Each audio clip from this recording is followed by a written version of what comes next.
Welcome to प्रयास। आज के करंट अफेयर से जितनी भी महत्वपूर्ण जानकारी आज बन सकती है यहाँ हम डिस्कस करेंगे और सभी क्वेश्चन से रिलेटेड इम्पॉर्टेंट फैक्ट्स भी मैं यहाँ पर आपको बताऊंगी। तो आप वीडियो को एंड तक ध्यान से देखिए। चलिए अपन आगे चलते हैं।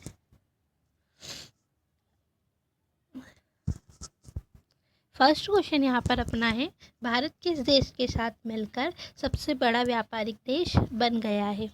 यहाँ पर अपने पास 4 ऑप्शन दिए गए हैं जिसमें से अपने को सिलेक्ट करना है। फर्स्ट ऑप्शन है दुबई, सेकंड है जापान, थर्ड है चीन, फोर्थ है ब्राज़ील। यहाँ पर अपना राइट आंसर हो जाएगा ब्राज़ील। अब ब्राज़ील के बारे में और ये सबसे बड़ा व्यापारिक देश कैसे बनाए इसके बारे में अपन कुछ जानकारी आगे देख लेते हैं। 2021 में भारत ब्राज़ील का 5वां सबसे बड़ा व्यापारिक भागीदारी बना है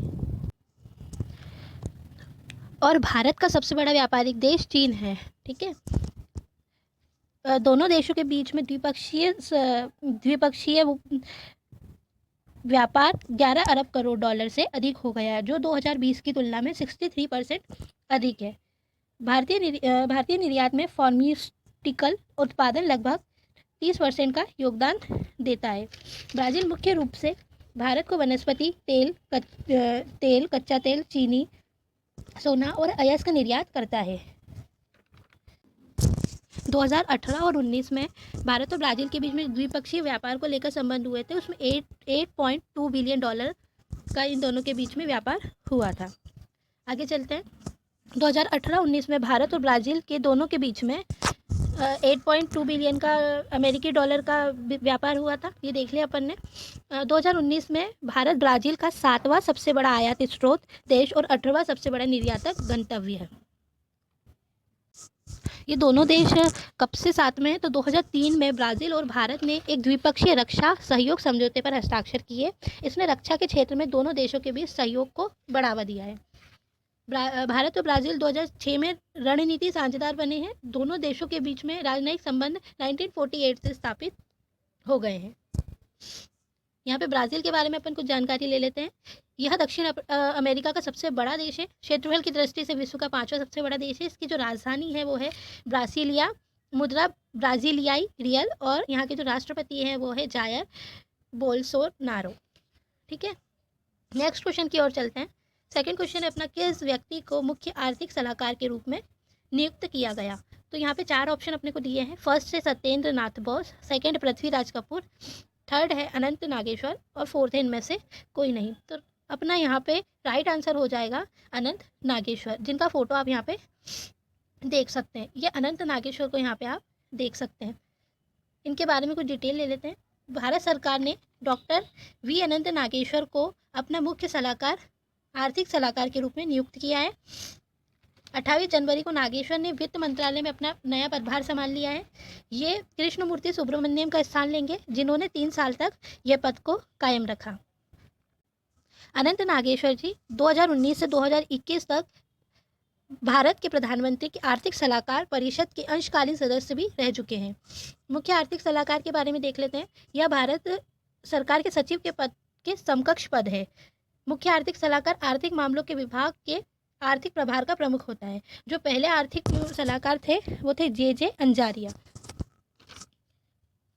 नेक्स्ट क्वेश्चन की ओर चलते हैं। थर्ड क्वेश्चन है अपना, भारत में 2022 महिला एशिया कप हॉकी टूर्नामेंट में कांस्य पदक जीता है। तो भारत की महिलाओं ने एशिया कप हॉकी टूर्नामेंट में कांस्य पदक जीत लिया है। इसने चीन को हराकर यह कांस्य पदक जीता है। जापान ने कोरिया को हराकर 2022 में महिला एशिया कप हॉकी का खिताब जीता है। यहाँ पे आप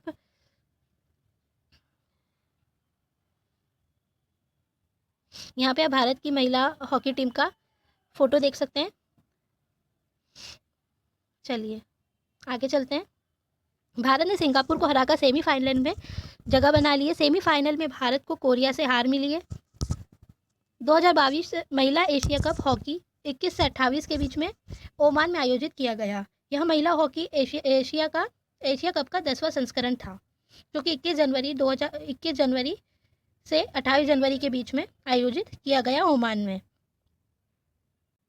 महिला हॉकी एशिया कप एक महिला अंतर्राष्ट्रीय फील्ड हॉकी टूर्नामेंट है। इसका जो आयोजन किया जाता है वो एशियाई हॉकी महासंघ के द्वारा किया जाता है। नेक्स्ट क्वेश्चन की ओर चलते हैं। नेक्स्ट क्वेश्चन है, भारत ने किस देश के साथ मिलकर अनार के लिए एक शीर्ष निर्यात गंतव्य के रूप में उभर कर आया है? तो यहाँ पे अपने पास 4 ऑप्शन है, बांग्लादेश, नेपाल, चीन या फिर जापान। तो इसका राइट आंसर अपने पास यहाँ पे हो जाएगा बांग्लादेश। राइट आंसर क्या होगा? बांग्लादेश। इसके बारे में कुछ अपन जानकारी देख लेते हैं आगे। बांग्लादेश पिछले कुछ वर्षों में भारतीय अनार के लिए सबसे लोकप्रिय गंतव्य के रूप में उभरा है। पिछले साल 2021 की बात करें तो 68,502.9 टन का आयात भारत ने किया था बांग्लादेश को, और 2021 में देखा जाए तो 53,524.31 टन का आयात भारत ने किया है, जिसमें से 31,185.84 टन जो कि बांग्लादेश को किया है। ये 2020 का डाटा है और ये 2021 का डाटा है। ये अपने 2000 पिछले वर्ष का डाटा है और ये चालू वित्त वर्ष का डाटा है, जो कि टोटल डाटा ये है और बांग्लादेश को इतना निर्यात किया है। चलिए आगे चलते हैं। बांग्लादेश को एक मुख्य निर्यातक गंतव्य बनाने में परिवहन की आसानी और अपेक्षाकृत आसान गुणवत्ता मापदंड प्रमुख योगदान करता है। सबको पता है बांग्लादेश अपने भारत के बहुत नज़दीकी देश है, तो इसको यह परिवहन में आसानी प्रदान करता है, जिससे वह यहाँ से ले जाने में एक खर्चा भी कम लगता है और यहाँ से उसका योगदान भी कुछ ज़्यादा ही हो रहा है। अनार ज़्यादातर महाराष्ट्र, कर्नाटक और गुजरात में भारत में पाए जाते हैं। कृषि विभाग निर्यात के लिए भूखंडों का पंजीकरण करता है और यह सुनिश्चित करता है कि फल निर्यात निर्धारित अवशेष सामग्री मापदंडों को पूरा करते हैं।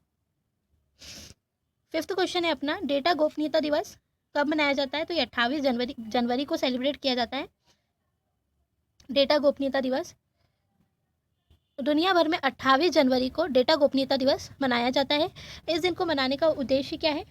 व्यक्तियों को संवेदनशील बनाना और गोपनीयता प्रथाओं और सिद्धांतों का प्रचार प्रसार करना, ये इसका उद्देश्य है। आगे चलते हैं। यह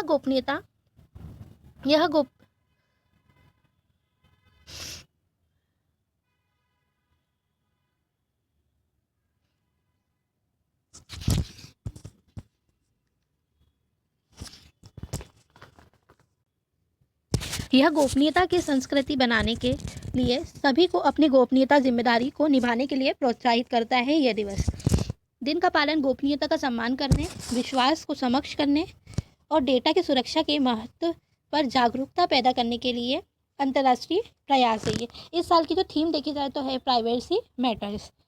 चलिए नेक्स्ट क्वेश्चन की ओर चलते हैं। भारत का सबसे बड़ा ईवी चार्जिंग स्टेशन कहाँ खोला गया? तो अपने पास 4 ऑप्शन है यहाँ पे। फर्स्ट ऑप्शन है हैदराबाद, सेकंड है गुरुग्राम, थर्ड है इंदौर और फोर्थ है गुड़गांव। तो ये कहाँ पे स्टार्ट किया गया? तो ये गुरुग्राम में हाल ही में स्टार्ट किया गया। आप ईवी चार्जिंग स्टेशन का कुछ फ़ोटो देख सकते हैं। चलिए आगे चलते हैं, इसके बारे में जानकारी लेते हैं। National highway for electric vehicle ने हरियाणा के गुड़गांव में भारत के सबसे बड़े इलेक्ट्रॉनिक वाहन ईवी चार्जिंग स्टेशन का उद्घाटन किया। इसे इलेक्ट्रीफाई द्वारा स्थापित किया गया है।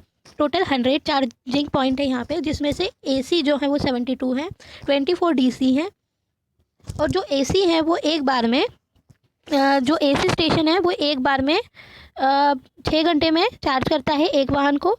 तो दिन भर में वो 4 वाहनों को ही चार्ज कर पाएगा, बल्कि जो DC है वो 2 घंटे में एक वाहन को चार्ज करता है, तो दिन भर में वो 12 वाहनों को चार्ज करता है।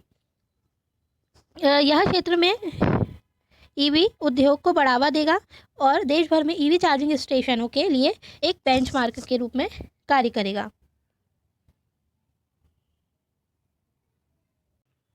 वर्तमान में इलेक्ट्रॉनिक वाहनों को बढ़ावा दिया जा रहा है, जिसके कारण उसे चार्ज करने के लिए ये EV स्टेशनों को स्टार्ट किया जा रहा है। इसके पहले जो सबसे बड़ा EV स्टेशन था वो नवी मुंबई में स्थित था। अब सबसे बड़ा EV स्टेशन गुरुग्राम में हरियाणा में स्थित है। ये अपन ने देख लिया था। नेक्स्ट क्वेश्चन है अपना, दक्षिण मोबुआंग किस राज्य का पहला ODF प्लस गांव बना है? ODF गांव मतलब खुले में शौच से मुक्त गांव। ठीक है, यहाँ पे अपने को 4 ऑप्शन देके रखे हैं, उड़ीसा, राजस्थान, मिजोरम और मध्य प्रदेश। तो यहाँ पे राइट आंसर अपना हो जाएगा मिजोरम। मिजोरम दक्षिण मुबुआंग राज्य का पहला ODF प्लस गांव बन गया है। यहाँ पे अपना राइट आंसर हो जाएगा मिजोरम। आप यहाँ पे इसका फोटो देख सकते हैं, ODF प्लस राज्य जो कि मोबुआंग बन गया है। इसके बारे में कुछ डिटेल देख लेते हैं। दक्षिण मोबुआंग को मिजोरम का पहला ODF प्लस गांव घोषित किया गया है। इसने SBM जी चरण द्वितीय में दिशा निर्देश के अनुसार सभी मापदंडों को पूरा किया है। इसने SBM जी चरण द्वितीय के जो भी दिशा निर्देश थे उन्हीं को फॉलो करके ये ODF प्लस गांव बन गया है। गांव में तीनों स्कूलों में आंगनवाड़ी और शौचालय की अच्छी व्यवस्था है। सभी लड़का लड़कियों के लिए अलग अलग शौचालय भी उपलब्ध हैं। दक्षिण मोबुआंग 2021 में राष्ट्रीय पंचायत पुरस्कार से भी सम्मानित किया गया है। गांव में कुल घर 98% घरों को बायोडिग्रेडेबल अपशिष्ट सामग्री की व्यवस्था भी यहाँ पे की गई है और कंपोजिट गड्ढों का भी निर्माण यहाँ पे किया गया है। और डोर टू डोर जो कचरा गाड़ी आती है उसका भी यहाँ पे प्रयास किया जा रहा है। प्लास्टिक अपशिष्ट संसाधन केंद्र प्रभावी प्लास्टिक निपटान प्रबंधन सुनिश्चित करता है। नेक्स्ट क्वेश्चन अपन देखेंगे, हाल ही में किस महाद्वीप में ग्रेट बैरियर रीफ की रक्षा के लिए वित्तीय पैकेज की घोषणा की गई है? तो यहाँ पे अपने सामने 4 ऑप्शन दिए गए हैं, एशिया, यूरोप, अफ्रीका और ऑस्ट्रेलिया। तो यहाँ पे अपना राइट आंसर हो जाएगा ऑस्ट्रेलिया। प्रभाल भित्ति वो वहीं पर ही पाई जाती है ऑस्ट्रेलिया में। तो यहाँ पे अपन प्रभाल भित्ति का फोटो देख सकते हैं। प्रभाल भित्ति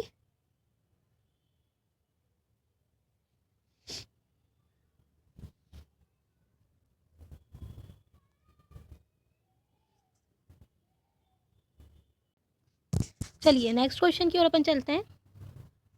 हाल ही में किस महाद्वीप में ग्रेट बैरियर रीफ की रक्षा के लिए वित्तीय पैकेज की घोषणा कर दी है? तो ऐसा किस सरकार ने किया है? यहाँ पे अपने सामने 4 ऑप्शन है, एशिया, यूरोप, अफ्रीका और ऑस्ट्रेलिया। तो यहाँ पे अपना राइट आंसर हो जाएगा ऑस्ट्रेलिया। यहाँ पर आप ग्रेट बैरियर रीफ का फोटो भी देख सकते हैं जो कि कुछ इस प्रकार से दिखती है। ठीक है, अपन कुछ आगे डिटेल देख लेते हैं इसके बारे में। ऑस्ट्रेलियाई प्रधानमंत्री स्कॉट मॉरिसन ने ग्रेट बैरियर रीफ की रक्षा के लिए $1 बिलियन ऑस्ट्रेलियाई डॉलर के पैकेज की घोषणा कर दी है। ये इसके यहाँ पे प्रभाल भित्ति के कारण ये खतरे में है, जिसके कारण ये अभी कुछ दिक्कतों से गुजर रहा है, इसलिए ये पैकेज जारी किया गया है। यूनेस्को ने ग्रेट बैरियर रीफ को विश्व धरोहर स्थलों के खतरे श्रेणी से जोड़ने की सिफारिश भी की है। यह वित्तीय पैकेज अगले 9 वर्षों में पानी की गुणवत्ता, रीफ प्रबंधन और अनुसंधान में सुधार करने में मदद करेगा। ग्रेट बैरियर रीफ दुनिया की सबसे बड़ी प्रभाल भित्ति सब जानते हैं और यह ऑस्ट्रेलिया के सबसे बड़े पर्यटन दर्शनों में से एक है। 2016, 17 और 20 में हीट वेव के दौरान 3 बड़े पैमाने की ब्लीचिंग की गतिविधियों का सामना ग्रेट बैरियर रीफ को करना पड़ा है। यह स्थानीय किसानों को समुद्र में कृषि अपवाह को कम करने के लिए, भूमि प्रबंधन में सुधार करने के लिए प्रोत्साहित करता है। 2050 तक यह योजना है सरकार द्वारा कि ये पहले घोषित $2 बिलियन के अतिरिक्त है। चलिए आगे चलते हैं, ग्रेट बैरियर रीफ के बारे में जान लेते हैं। इसे 1981 में विश्व धरोहर स्थल के रूप में सूचीबद्ध किया गया था। यह उत्तर पूर्वी ऑस्ट्रेलिया से दूर प्रशांत महासागर में स्थित है। यह हाल ही में वर्षों के बड़े पैमानों पर कोरल ब्लीचिंग या प्रवाल विरंजन गतिविधियों के कारण खतरे में है। नेक्स्ट क्वेश्चन है अपना, नौसेना ने स्वदेश निर्मित 2 एडवांस लाइट हेलीकॉप्टर ALH ध्रुव हेलीकॉप्टर को शामिल किया गया है। समुद्री रक्षा को बढ़ावा देने के लिए अंडमान निकोबार कमांड के बेड़े ने पोर्ट ब्लेयर में स्वदेश निर्मित 2 एडवांस लाइट हेलीकॉप्टर ध्रुव MK3 को शामिल किया है। आप इस हेलीकॉप्टर का फोटो यहाँ पे देख सकते हैं। कुछ इस तरह का वो हेलीकॉप्टर होगा जो कि समुद्री सुरक्षा को बढ़ावा देने के लिए बनाया गया है। Advance light helicopter ALH MK3 को हिंदुस्तान एरोनॉटिक्स कंपनी ने तैयार किया है। इस डिवाइस को विकसित किया गया है हिंदुस्तान एरोनॉटिक्स कंपनी ने यह दो शक्तिशाली इंजन आधुनिक रडार, इलेक्ट्रो ऑप्टिकल सेंसर आदि से बना है। यह किसी भी समय 14 सैनिकों के साथ मिशन को अंजाम दे सकता है। किसी भी मिशन को तुरंत अंजाम देना है तो 14 सैनिकों के साथ वहाँ पे जा सकता है। इसका उपयोग खोज और बचाव अभियान मिशन को अंजाम देने के लिए किया जाएगा। इसका उपयोग एयर एम्बुलेंस के रूप में और दूर दराज के क्षेत्रों को रसद सहायता प्रदान करने के लिए किया जा सकता है। एडवांस लाइट हेलीकॉप्टर कार्यक्रम मई 1979 में स्टार्ट किया गया था। ध्रुव उच्च ऊंचाई पर उड़ान भरने में यह सक्षम है। हिंदुस्तान एरोनॉटिक्स कंपनी के बारे में देख लेते हैं कि क्या करती है। यह एक सरकारी स्वामित्व का निगम है जो विमान, जेट इंजन और हेलीकॉप्टर का निर्माण करती है। इसका हेडक्वार्टर जो है वो बेंगलोर में है। नेक्स्ट क्वेश्चन है अपना, किस केंद्रीय मंत्री ने रिसर्च पोर्टल को लॉन्च किया है? इससे उद्यमियों को मदद मिलेगी। किसने ऐसा ये रिसर्च पोर्टल को लॉन्च किया है? तो यहाँ पे अपने सामने 4 ऑप्शन देके रखे हैं, राजनाथ सिंह, अमित शाह, नितिन गडकरी और मनसुख मंडाविया। तो यहाँ पे राइट आंसर अपना हो जाएगा मनसुख मंडाविया जी। यहाँ पे अपन मनसुख मंडाविया जी का फोटो देख सकते हैं, जिन्होंने रिसर्च पोर्टल को हाल ही में लॉन्च किया है, जिससे उद्यमियों को भी मदद मिलेगी। इसके बारे में कुछ डिटेल देख लेते हैं। केंद्रीय रसायन और उर्वरक मंत्री डॉक्टर मनसुख मंडाविया ने national institute of pharmaceutical education and research का अनुसंधान पोर्टल लॉन्च कर दिया है।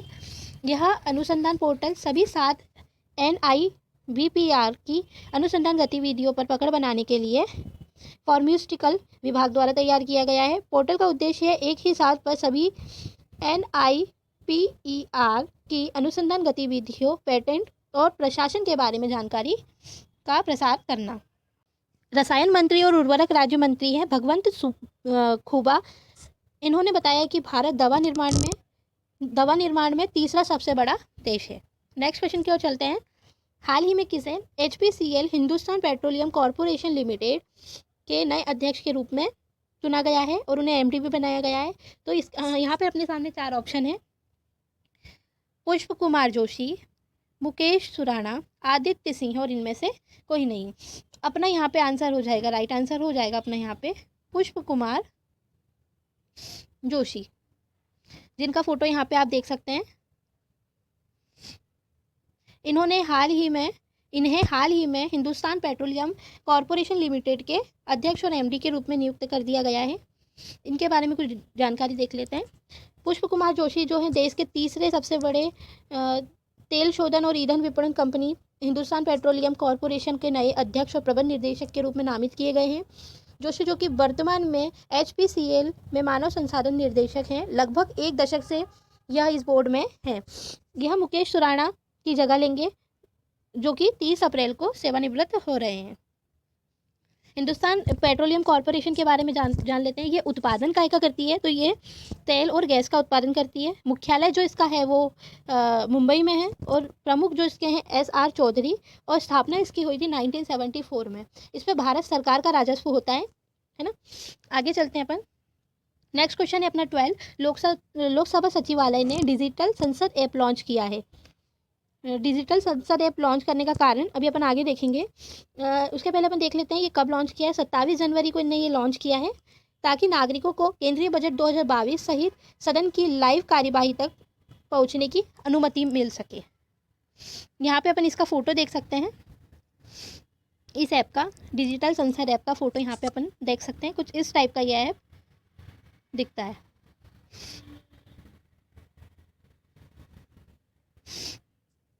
चलिए आगे चलते हैं। ऐप संसद और संसदीय कार्रवाई को न केवल सदस्यों के लिए बल्कि देश की जनता के लिए भी सुलभ बनाएगा। सभी को पता है आजकल सभी चीज़ें डिजिटल होती जा रही है, तो यहाँ पे ये लोग संसद के लाइव प्रसारण के लिए भी ये ऐप को स्टार्ट कर रहे हैं। डिजिटल संसद ऐप के माध्यम से नागरिक यह देख सकते हैं कि उनके सदस्य क्या कर रहे हैं, किस बात पर बहस कर रहे हैं और किस बहस पर हिस्सा ले रहे हैं। ऐप का उपयोग करके सांसद अपनी उपस्थिति को डिजिटल रूप से भी दर्ज कर सकते हैं। ऐप में 1947 से लेकर अभी तक की, वर्तमान तक की 12वीं लोक सेवा से लेकर 17वीं लोक सेवा तक की जितनी भी चर्चाएं हुई है, जितनी भी विषयों पर चर्चा हुई है, वो सभी इस ऐप के अंदर इंक्लूड रहेगा।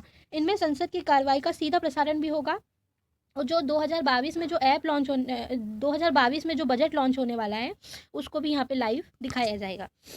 नेक्स्ट क्वेश्चन है अपना, सुभाष गर्ग द्वारा लेखक द 10 ट्रिलियन ड्रीम नामक एक नई पुस्तक लॉन्च कर दी है सुभाष गर्ग जी ने। ये भारत के पूर्व वित्त सचिव के रूप में भी कार्यरत रह चुके हैं। नई पुस्तक उन महत्वपूर्ण नीतिगत मुद्दों की पड़ताल करती है जिनका भारत आज सामना कर रहा है। इनकी पुस्तक का जो नाम है द 10 ट्रिलियन ड्रीम। ये अपने सुभाष गर्ग जी हैं यहाँ पे फ़ोटो में, आप देख सकते हैं इनको। अपन आगे चलते हैं। पुस्तक फरवरी 2022 के अंत में लॉन्च की जाएगी। 2023 के मध्य तक इसे 10 ट्रिलियन अमेरिकी डॉलर की अर्थव्यवस्था बनाने के सुधारों का सुझाव दिया है। 2030 के मध्य जो अमेरिकी डॉलर है उसकी अर्थव्यवस्था में किस तरह से सुधार किया जा सकता है उसके बारे में इस पुस्तक में बताया गया है। यह पेंगुइन रेडियम हाउस इंडिया के द्वारा प्रकाशित की जाएगी। 36 वर्षों से अधिक समय तक भारतीय प्रशासनिक सेवा में ये रह चुके हैं और इन्होंने केंद्र सरकार और राजस्थान सरकार दोनों के लिए विभिन्न पदों पर भी कार्यभार संभाला है। इन्हें 2019 में वित्त सचिव के रूप में नामित किया भी गया था। नेक्स्ट क्वेश्चन अपन देख लेते हैं। यहाँ पे पीएम मोदी ने पहले भारत मध्य एशिया वर्चुअल समिट की मेजबानी की है। भारत के प्रधानमंत्री मोदी जी ने वर्चुअल प्लेटफॉर्म के माध्यम से पहले भारत मध्य एशिया शिखर सम्मेलन की मेजबानी की है। यह नेताओं के स्तर पर भारत और मध्य एशियाई देशों के बीच में अपनी तरह का पहला जुड़ाव है। यहाँ पे आप इस समिट में उपस्थित मोदी जी को देख सकते हैं। आगे चलते हैं अपन। मध्य एशियाई देश में 5 मान्यताएं प्राप्त देश हैं। शिखर सम्मेलन में इन 5 मध्य एशियाई देशों के राष्ट्रपतियों ने भी भाग लिया है। पहला भारत मध्य एशिया शिखर सम्मेलन भारत और मध्य एशियाई देशों के बीच राजकीय संबंधों की स्थापना 30वीं वर्षगांठ के साथ हुई। शिखर सम्मेलन के दौरान नेता हर 2 साल में शिखर सम्मेलन आयोजित करने पर सहमत हुए हैं। शिखर सम्मेलन दोनों पक्षों के नेताओं द्वारा व्यापक और स्थायी भारत मध्य एशिया साझेदारी के महत्व का प्रतीक है। नेक्स्ट क्वेश्चन की ओर चलते हैं अपन। वयोवृद्ध मराठी लेखक और सामाजिक कार्यकर्ता अनिल अवचट जी का निधन हो गया है। ये एक मराठी लेखक थे जिन्होंने मानसम, स्वतः विषयी, गर्द, कार्यरत, कार्यगमन और कुतूहलपोटी जैसी पुस्तकों का भी अनावरण किया है। इन्होंने नशा मुक्ति केंद्र के संस्थापक रह चुके हैं। 1986 में पुणे में इन्होंने नशा मुक्ति केंद्र की स्थापना की थी। आप इनका फोटो यहाँ पे देख सकते हैं, अनिल अवचट जी का।